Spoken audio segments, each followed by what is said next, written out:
So in this video lecture, we'll move on to section 2.2, painting. Now, painting is probably what comes to most people's minds when they think of art. And really, painting is one of the oldest forms of art. Paint is composed of pigment suspended in a liquid binder. That liquid binder dries after the application and allows the pigment to adhere to a surface. So pigment is color, right? Traditionally, these are extracted from minerals, soils, plants, but modern pigments can also be produced synthetically. Binders you can essentially think of your binder as glue. The type of binder used, so depending on the type of liquid used, it has an effect on the work's final appearance, but so does the application of the paint. So there are many types of paints, some of which have been in use for thousands of years, some of which are natural, and some of which are more modern and synthetic. Around 40,000 BCE, Neanderthals evolved into Homo sapiens, which is essentially the modern human species.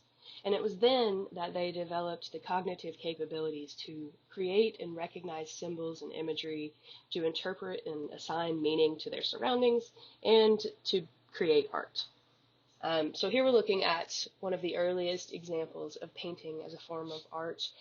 This is at the Pecmerle Cave in Dordogne, France, and it dates to about 23,000 BCE. So we have these spotted horses that were created with a pigment and saliva solution. It's believed that this was applied to the walls of the cave about 25,000 years ago by blowing the solution through a reed or tube onto the wall. So saliva was a common binder used in prehistory, but also things like animal fat would be mixed with pigments from minerals, soil, ash, charcoal, etc. The spotted horses here are pretty typical for these prehistoric cave paintings. Most of them depict animals, and these were probably made using a sort of charcoal-based pigment mixed with that saliva binder, and again, blown through a tube or reed. Not all of these prehistoric cave paintings are animals. Some of them feature human imagery as well.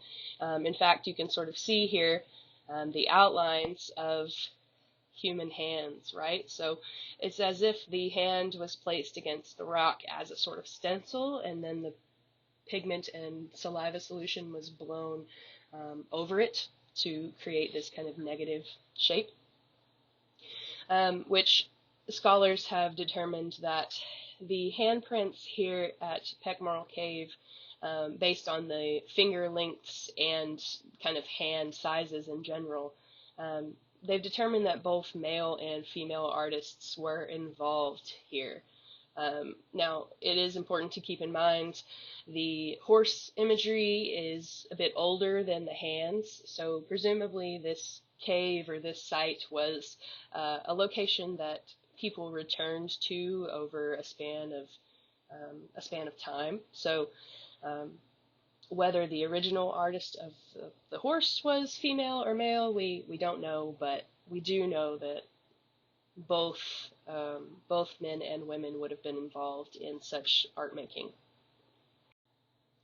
So another ancient type of painting is encaustic painting.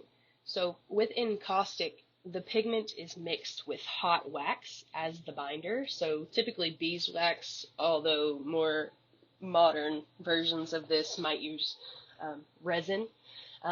So this is a mixture that must be applied rather quickly, typically using brushes, maybe palette knives or rags. Sometimes the material is poured directly onto the surface. But when it's hot and the wax is fluid, the mixture flows quite easily. But as the material cools and the wax begins to harden, it becomes quite fragile and rather unflexible. Encaustic needs a stiff-backed support, like a piece of wood, or it will crack. So if we were to apply encaustic to, say, canvas, something that is fabric, right? It's not stiff. It doesn't support itself. It would potentially cause the encaustic to crack on the canvas surface and maybe even fall off. Sometimes after an encaustic painting is completed, there is a final stage that we call burning in which a heat source is passed closely over the surface of the painting, which melts that wax just a little bit and allows the colors to sort of blend together.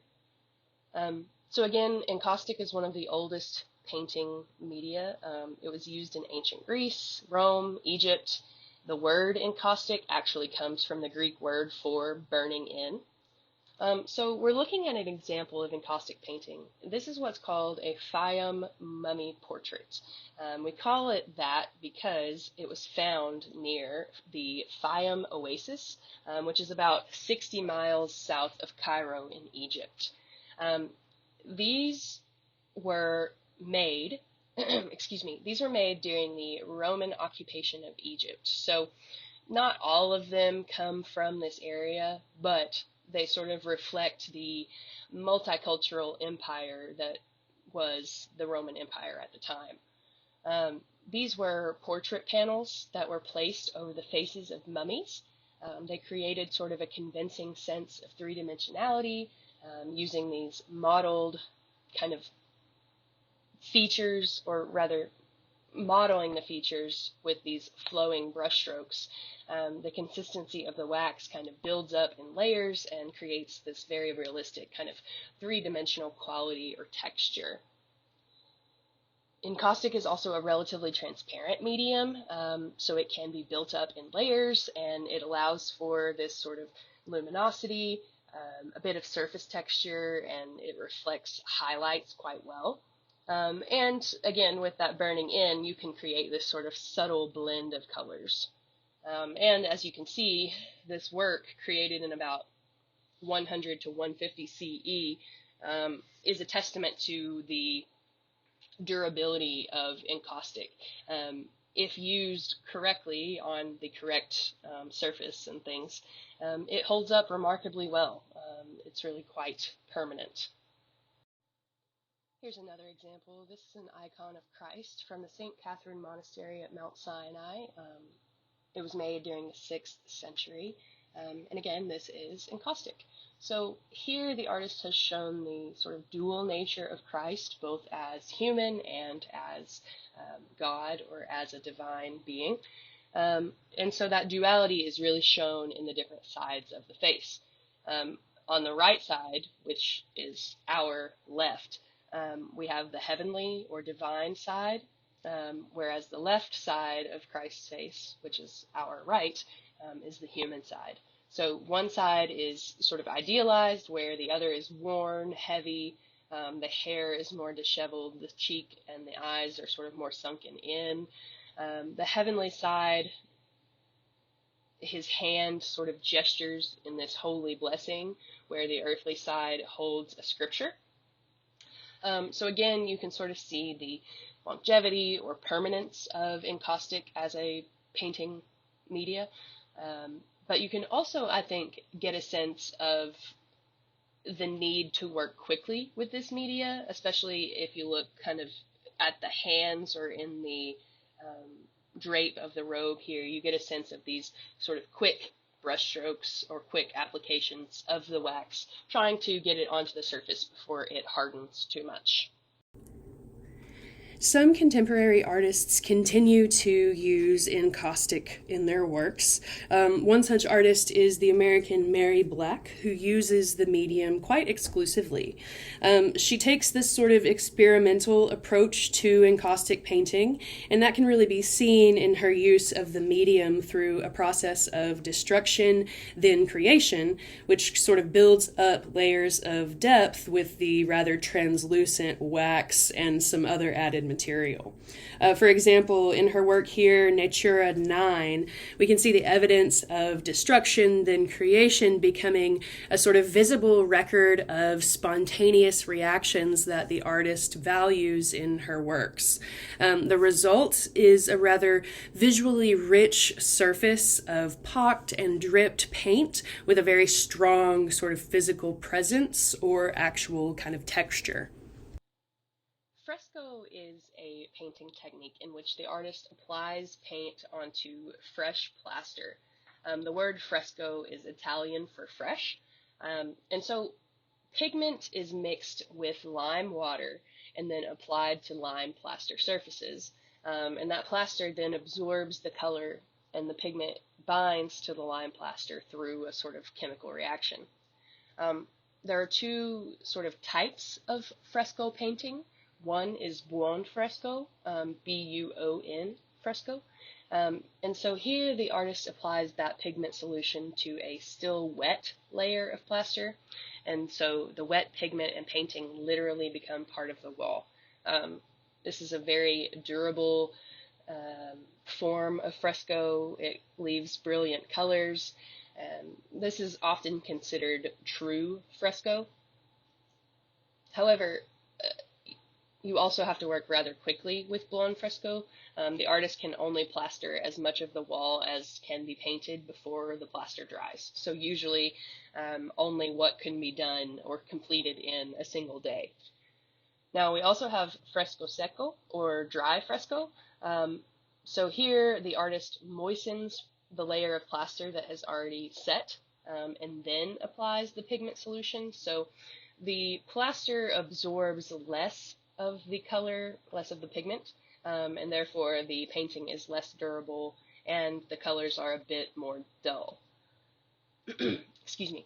So some of the earliest examples of this fresco method are from Crete, in the ancient Aegean region, specifically from the Palace of Knossos and other sites. So the example we're looking at is the bull leapers from the Palace of Knossos. This was created from about 1450 to 1375 BCE, and it displays a common activity amongst the Minoan people on the island of Crete.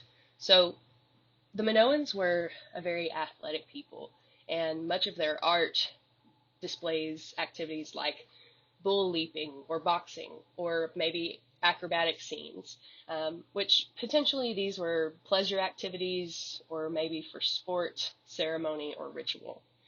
So in this particular composition, we have three young figures, two on either side of the bull here with lighter skin, which was, for the Minoans, lighter skin indicated that the figures were female, whereas the darker skinned individual in the center, his kind of red dark skin indicates that he is male. So we have two figures on either side of a bull and a third figure on top of the bull, sort of, almost as if he is flipping over, whereas the left figure seems maybe like they have just landed, and the right figure seems like they are preparing to do this same sort of acrobatic leap over this creature. Maybe this is a depiction of some sort of initiation ritual or a fertility ritual, or maybe it's just fun. Maybe this was just something that Minoan youths did in their spare time. But we have this sort of abundance of energy. We have the implication of movement and activity. The bull is in this kind of stretched out pose, which we call a flying gallop pose, to sort of imply its speed and strength and power as it rushes forward here. In the 18th century, many frescoes were discovered at Pompeii and Herculaneum. So they had been buried under volcanic ash since the eruption of Mount Vesuvius in 79 CE. So they're actually pretty impressively preserved here. And some of these frescoes are still life paintings, which is quite interesting. Shows an excuse me, it shows an interesting level of realism and kind of life-size objects depicted in these scenes that would have decorated the interiors of homes or maybe public buildings, things like that. In Renaissance Europe, frescoes were often used to decorate the interiors of churches. So here we have Masaccio's expulsion of Adam and Eve from paradise. This is from a set of frescoes from the interior of the Brancacci Chapel at the Church of Santa Maria del Carmine in Florence, Italy. So this is an illustration of a biblical narrative, but it's also a really great figure study. He has these monumental, kind of naturalistic nude figures of Adam and Eve. The fresco itself is about 7 feet tall, so the figures are maybe 5 to 6 feet tall, so roughly life size. And so Masaccio has depicted the moment in which Adam and Eve have eaten the forbidden fruit, they have committed their sin, and they are being banished from the Garden of Eden here. So above them we have this foreshortened angel that sort of ushers them out of the portal. The portal also has these sort of rays of light which are emanating outward from it, which potentially is indicative of sort of the divinity of the garden itself, or maybe it's representative of the divine presence of God. Now, you might notice the lines of light, as well as the sword, are sort of strangely dark. These were once silver, but because silver oxidizes over time, they are now quite dark. But you can actually see the giornata here. So giornata, Giornata. This is an Italian word that means day. So in this sense, it is the amount of fresco an artist could complete in a day. So this wouldn't really have been visible at the time, but over the years, as the pigments have faded and the fresco has undergone a bit of damage, the sections are now visible to us. So you can sort of see we have kind of an outline around Adam, an outline around Eve, maybe an outline around the angel and around the portal here. So we have 4 pieces of this fresco, which is 4 days' work. So we think that Masaccio created the angel on day 1, he painted the portal on day 2, then he painted Adam on day 3, and finally Eve on day 4. So kind of an interesting example of the fresco process here. It's probably fair to say that no other painting medium requires such careful planning and such physical labor as buon fresco or true fresco does, which is the technique that Michelangelo used here at the Sistine Chapel. This took him 4 years to complete, and he came up with some very creative ways to disguise those seams between the giornata. For example, if we sort of zoom in on one area here, looking at the Libyan Sibyl, Michelangelo, he only plastered the area of the leg that would be in the foreground, and then he used sort of the changes in color and changes in value to disguise the edges of his giornata. So the result the result is a very sort of unified composition, but in actuality it's made up of several smaller sections, right? So here we have Raphael's School of Athens. This is another example of Renaissance fresco, which we've already looked at this quite a bit, but it is at the Vatican, which is right next to the Sistine Chapel. And Raphael would have been working on this at the same time that Michelangelo was working on the Sistine ceiling next door, and both using buon fresco, so using similar techniques here. Now, once buon fresco has dried, it's very hard to alter. The plaster really has to be chipped off completely and redone. So The artist typically would use a full-scale preliminary drawing that we call cartoons to prepare for their fresco. So the artist would sketch out their composition to scale and then perforate it with small pinholes, and then place the sketch on the wall, and then take soot or charcoal dust and clap it over the surface, which would sort of transfer the drawing onto the wall in the dotted form, and therefore create a guide for the artist to follow as they apply their fresco. So here is an example of a cartoon for the School of Athens. Now this one was probably not the one used to transfer the drawing onto the wall, but it does give you a good idea of kind of what that might look like. So again, although fresco, especially buon or true fresco, is a very sort of ancient medium, many contemporary artists still choose to kind of execute their works using this process. For example, here we have the American artist Walter O'Neill, who tends to take a more sort of painterly or very loose approach, almost abstract in a lot of cases, to this buon fresco process. As you can see here in this work, which is just untitled, he's worked in a very loose style that suggests more traditional compositions in some ways.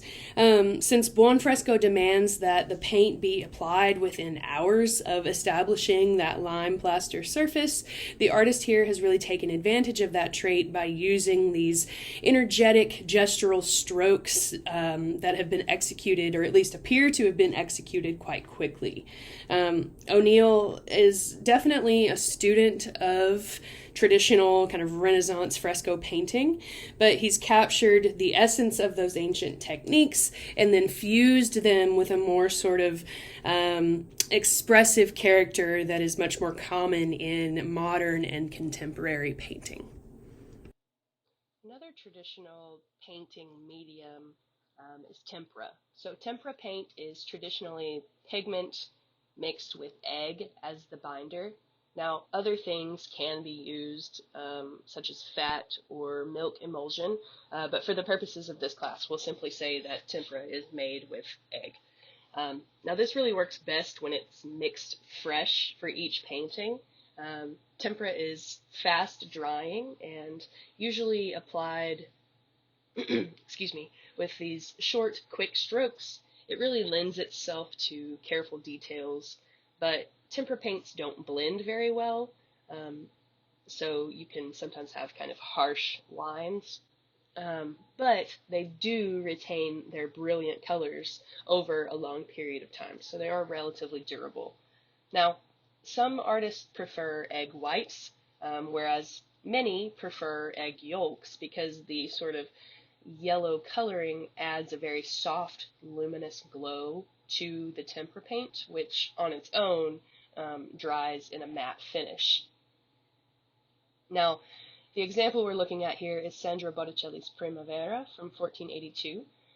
This is a pretty typical Botticelli composition. We have very elongated and graceful figures, illustrating a classical mythological narrative. So at the center we have Venus, the goddess of love and beauty. She's dressed pretty modestly and framed by the sort of trees and foliage here above her. To the left, we have the three Graces. These are minor goddesses, and they are kind of dancing in this circle together. And then on the other side of them, we have Mercury, the messenger of the gods, which we can identify him by his sort of winged sandals and his little helmet.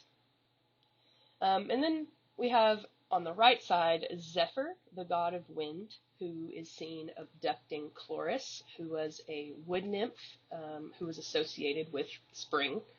And next to them, we have Flora, the goddess of spring herself, who is kind of sowing flowers as she walks through this forest.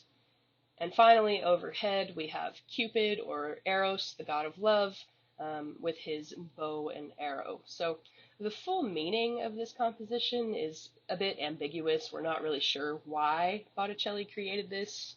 I think there is some argument to be made that it was commissioned as maybe a excuse me, maybe a gift for a newly wedded couple or to celebrate a marriage, but we're really not sure. But we do have the idea of the celebration of love, peace, prosperity, maybe the idea of fertility or growth. But this is a really great example of how tempera lends itself to a very fine attention of detail. You can see the detail in the tassels, in the flowers and fabrics that are presented here, but you also see sort of this luminous glow in certain areas. For instance, the kind of glow of the skin of the nymphs, or this kind of sheer gauzy fabric that they're wearing. There's also a certain brilliance to the oranges, even though the pigments in the vegetation are quite dark. So kind of creating contrast here. And again, the tempera itself would dry matte, so that kind of soft, luminous glow that's added from the egg yolk really enhances the color here. Here's a more contemporary example of tempera painting. This is Andrew Wyeth's Christina's World from 1948. This is really one of his most famous paintings. And the colors here are a bit more subdued, and the subject is a little subdued as well. So we have this woman crawling through this tawny, sort of scrubby grass. This is actually the artist's neighbor in Maine, who had been crippled by polio. She was very limited physically, but Wyeth noted she was by no means limited spiritually. He explained that the challenge to me was to do justice to her extraordinary conquest of a life which most people would consider hopeless. He attempted to record the arid landscape, the rural house, and the shacks in the background with really great detail. He's sort of painting minute blades of grass with singular strokes, as well as individual strands of hair and the sort of nuances of light and shadow as they fall across the plain here. Wyeth is working in a style known as magic realism, in which everyday scenes are imbued with this sort of poetic mystery. So he's really trying to capture the scene, the setting, as well as the overwhelming difficulty that this woman had simply attempting to move through her life. And so the tempera here allows him to really mimic reality and capture those tiny details that create such a naturalistic or realistic composition. So while oil painting is probably what most people think of when they think of painting or maybe visual art in general, it's actually a relatively recent invention, especially in comparison to encaustic, fresco, or tempera painting. So artists began using oil paints in the medieval period, but really the medium took off and spread throughout Europe in the 15th century. And so with oil painting, oil is the binder. So particularly or most commonly linseed oil, which is a byproduct of the flax plant, which is used to make linen, which was very common and a very common product in 15th century Europe. Giorgio Vasari, who was an Italian painter in the 16th century, as well as an art historian, credits the Northern Renaissance painter Jan van Eyck with the with the invention of oil painting, but that's not necessarily true, although he is probably the most impressive early user of the medium. So here we have Jan van Eyck's Man in the Red Turban. We think this is likely a self-portrait of Van Eyck here, created in 1433. And this is a really great example of the qualities of oil paint. So Van Eyck has used light and shade in a very subtle yet dramatic way here. The sitter sort of seems to emerge from the darkness. His face and headdress are modeled by the light that falls from the left. The viewer is sort of drawn towards the image by the very penetrating gaze of the sitter. Now down below we can also see it's inscribed with Als ik kan, or as I, or as Ike can. Potentially this is Van Eyck's sort of signature, but it's really sort of thought by scholars that this was a way of him promoting himself as a successful artist, saying, look what I can do, look what I can create by using oil painting. So here's another work by Van Eyck. This is Madonna of Chancellor Roland. And this is a great work to use to look at the advantages of oil paint. So after you listen and look at this work, maybe flip back to Man in a Red Turban and see if you can pick out how the advantages of oil paints are at work in that composition. But oil paint is a flexible medium, whereas tempera needs a stiff-backed support. Oil paint can be applied to a cloth support, such as canvas or linen, and therefore it's a more portable work of art. It also has a certain transparency that allows the use of thin layers of color, or what we call glazes, which is how Van Eyck worked. So he creates rich luminosity as if the work is sort of lit from within, because he's using so many layers of transparent or semi-transparent colors. This allows light to sort of pass through those layers of color and reflect back, and creates the impression that the light is emanating from within the painting itself. Now, another advantage of oil paint is that linseed oil is quite slow to dry, so the artist can go back and rework the painting for several days, and they can also achieve quite high levels of detail and a smooth surface finish on the canvas. Here's another example of oil on canvas, another self-portrait, but by a different artist and a bit later. This is Rembrandt from about 1659. Rembrandt created hundreds of self-portraits over his lifetime, and he really understood the medium of oil painting and how to achieve that sort of inner luminosity or inner glow. Now, oil paint is much more versatile than tempera. It can be blended on the canvas or on the painting surface itself, and it can create, it can be used to create a sort of continuous scale of tones or hues, whereas tempera is not so readily blendable. Oil paints can also deal with subtle changes in light and achieve the most realistic 3D effects of all the painting media. Depending on the consistency, the layers can be either opaque or translucent, and oil paint can also be thinned with materials like turpentine and more oil to become more transparent. So here with Rembrandt's self-portrait, you can sort of see that luminosity appearing in the face. We have this sort of red glow in the nose, almost as if perhaps he is a little inebriated, but we also get a very kind of realistic sense of moisture in the eyes here. We have this very kind of light highlight, almost as if, again, well, as if the glow is being emanated from within the painting itself. And so he's achieved that by building up the painting with various layers of relatively transparent color.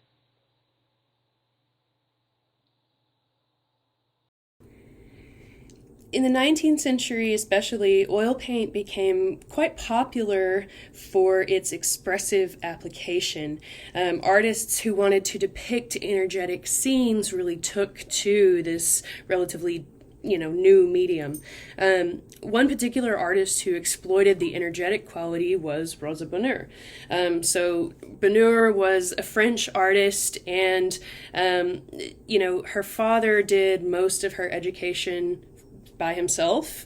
He was trained in drawing and in painting and kind of shared that education with her, and ultimately she kind of turned to a career as an artist. Now, at the time, that was a little bit controversial because she was a woman, and it was even more sort of controversial because she often chose to dress and kind of conduct her life as a man or in a more sort of masculine fashion.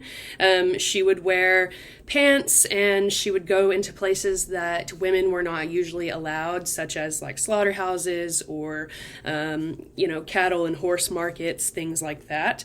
And she did this because she was very interested in nature and animal life, particularly animals who were used on farms and in sort of agricultural settings. She said that her way of dressing and acting was really a matter of practicality because, she was often working with animals and they were the main subject of her paintings. And so the more sort of masculine clothing was just easier for her to kind of go about her business. This particular work is probably her most famous work. It's titled The Horse Fair.